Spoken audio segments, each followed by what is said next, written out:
పెద్దపల్లి జిల్లా రామగుండం సింగరేణి ఏరియాలోని గోదావరి గని 11వ గనిని ఎంపీ వంశీకృష్ణ సందర్శించారు. అనంతరం అధికారులతో కలిసి గని ఆవరణలో దుర్గాదేవి ఆలయంలో ప్రత్యేక పూజలు నిర్వహించారు. కార్మికులతో మాట్లాడి యోగక్షేమాలను తెలుసుకున్నారు. కార్మికుల గొంతు సమస్య, విశ్రాంతి కార్మికులకు 10,000 రూపాయల పెన్షన్ వచ్చేలా ఇప్పటికే పార్లమెంటులో ప్రస్తావించినట్లు ఎంపీ వెల్లడించారు. ఇక ఈ సమస్యను సీఎం రేవంత్ రెడ్డితో పాటు కేంద్ర ఆర్థిక మంత్రి నిర్మలా సీతారామన్ దృష్టికి కూడా తీసుకెళ్లానని తెలిపారు. మహిళా కార్మికులకు ఎలాంటి ఇబ్బందులు కలగకుండా అధికారులు చర్యలు తీసుకోవాలని ఎంపీ వంశీకృష్ణ ఆదేశించారు.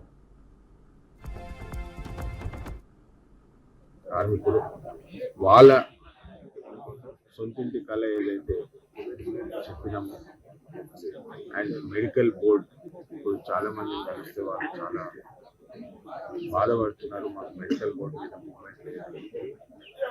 ఈ విషయాలన్నీ గత 2 సంవత్సరాలకెళ్ళి గెలిచినప్పటికెళ్ళి ఏ అంశం పైన నాకు అవకాశం దక్కినప్పుడు పార్లమెంట్లో కేవలం సింగరేణి విషయం మీద సింగరేణి అంశాలపైన మాట్లాడడం జరిగింది. మీ అందరికి తెలుసు, 20 రూపాయల టన్ చొప్పున సిఎంపిఎఫ్కి కాంట్రిబ్యూషన్ చేయాలని చెప్పి నోటిఫికేషన్ కూడా రావడం జరిగింది. మళ్ళీ దాని తర్వాత 150 కోట్లు దాంట్లో జమ అయినప్పటికీ కూడా అది సరిపోదు.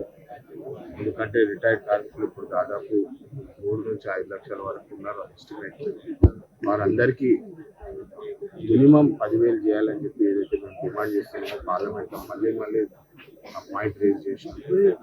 మరి అదేవిధంగా రేవంత్ రెడ్డి గారితో పాటు మళ్ళీ నిర్మలా సీతారామన్ గారు కూడా డిస్కషన్ చేసి ఐటీ వర్క్స్ మీద ఏదైతే బెనిఫిట్ రావాలో కోల్ ఇండియా ఎంప్లాయీస్ వచ్చినప్పుడు మరి మనకెందుకు ఇట్లా డిఫరెన్షియేషన్ చేస్తున్నారు, ఇట్లా అలా చూపిస్తున్నారని చెప్పి మన దేశానికి వెలుగునిచ్చే కార్మికులు వాళ్ళ సొంతింటి కళ ఏదైతే చెప్పినామో అండ్ మెడికల్ బోర్డ్ ఇప్పుడు చాలా మంది కలిస్తే వాళ్ళు చాలా బాధపడుతున్నారు. మాకు మెడికల్ బోర్డు మీద మూవ్మెంట్ లేదు.